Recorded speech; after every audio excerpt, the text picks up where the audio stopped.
Good morning! Manila Bay Dolomite Beach pa din po tayo at ang oras ngayon ay 9:59 ng umaga.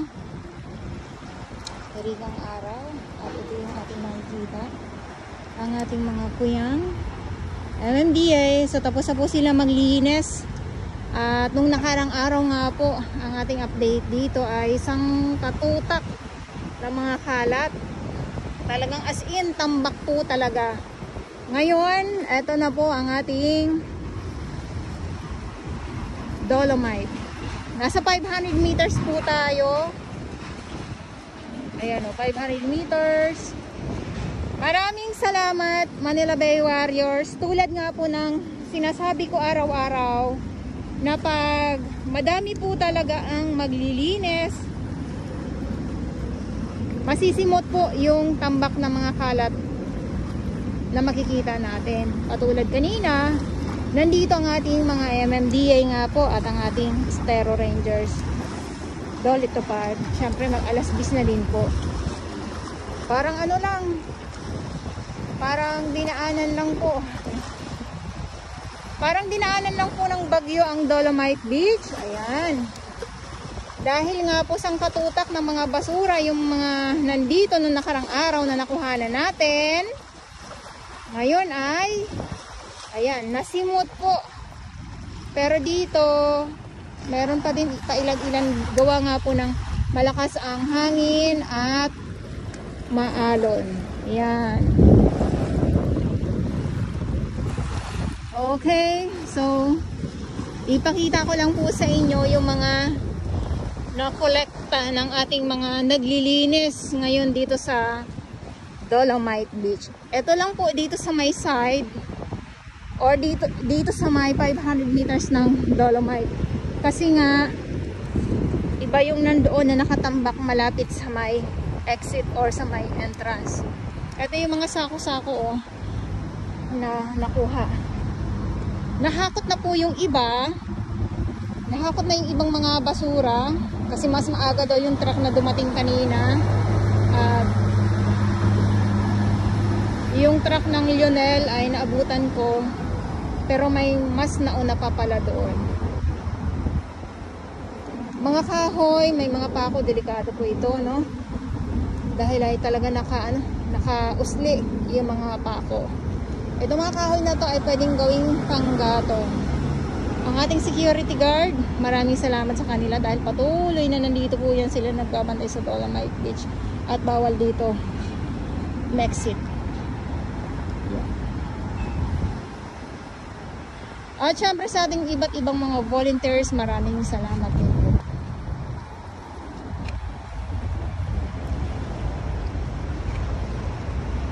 Aray ko, kasasabi ko lang, masabit pa tuloy ako.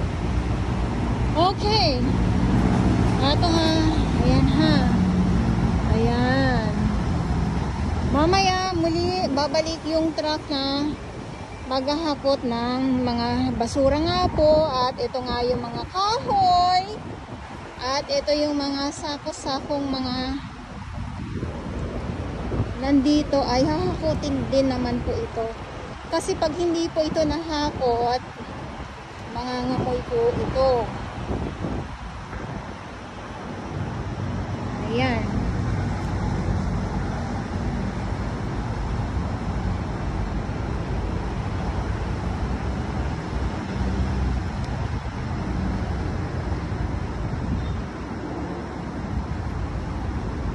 Okay, so ito yung update natin at balik na tayo dito. Maglakad na tayo. Maglakad na tayo doon sa papuntang entrance. At sa mga nagtatanong kung maaalis ba itong trash boom, hindi ko lang din po alam kung kailan din po ito maaalis. Wala po akong idea. Okay. At pagkatapos naman po nitong mga kahalat ng mga maliliit, may ano pa. May kahoy pa. Ito ay aanhin naman po ito. Hatiin po itong mga kahoy na yan. Pag ganyan kalalaki. Pag ito po ay wala na po itong mga basura nga po dito, ay papasadahan din po ito ng makinarya ng traktora para mas maging okay po ang ating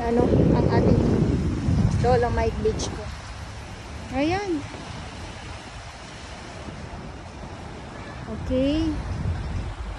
Okay sa aking mga viewers.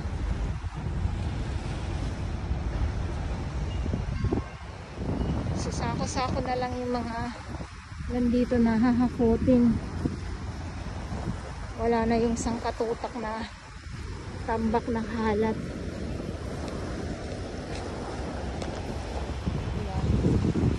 Ito po yung binabanggit ko, kaya hindi ko po alam kung ilang sako po yung nakuha ng ating mga naglilinis kasi grabe.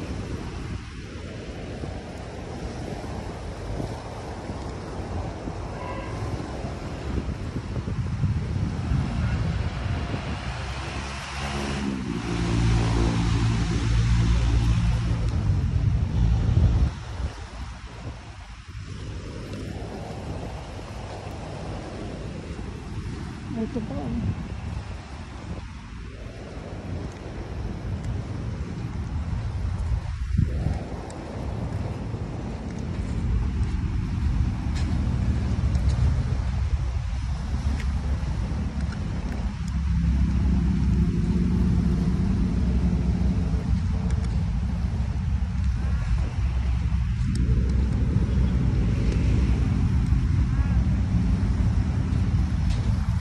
So dito konti na lang.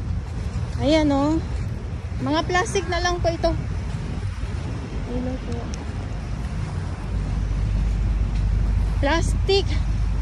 Yung mga maliliit, yung mga kakapiranggo talaga.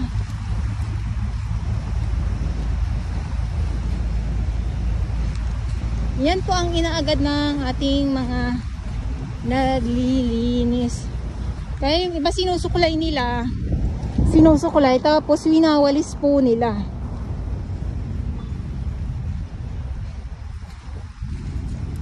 Sinusuklay tapos winawalis, o di ba? Bongga.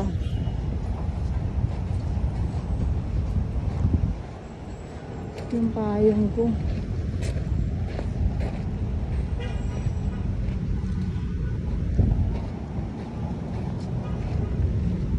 O, nakita nyo na po.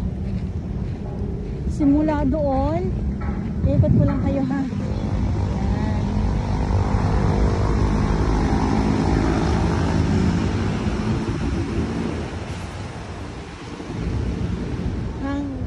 Tapos na maglinis ang ating mga Manila Bay Warriors. Ulitin ko lang po.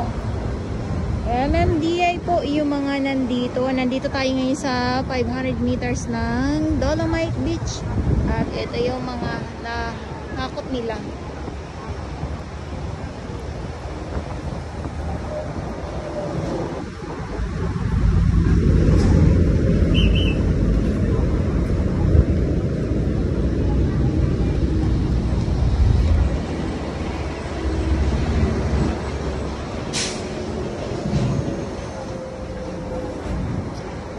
Tapos na, nasa kasagsagan ng tirik ng araw. Maraming salamat po sa ating mga warriors na talaga naman saludo tayo dahil umulan, uminit, bumagyo. Nandito po yan sila araw-araw. Pahinga muna.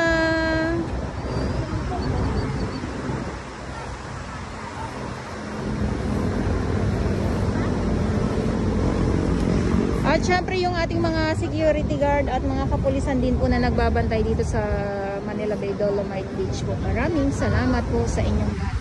Pahinga po muna ang ating mga yung ating mga warriors. Tapos na po sila.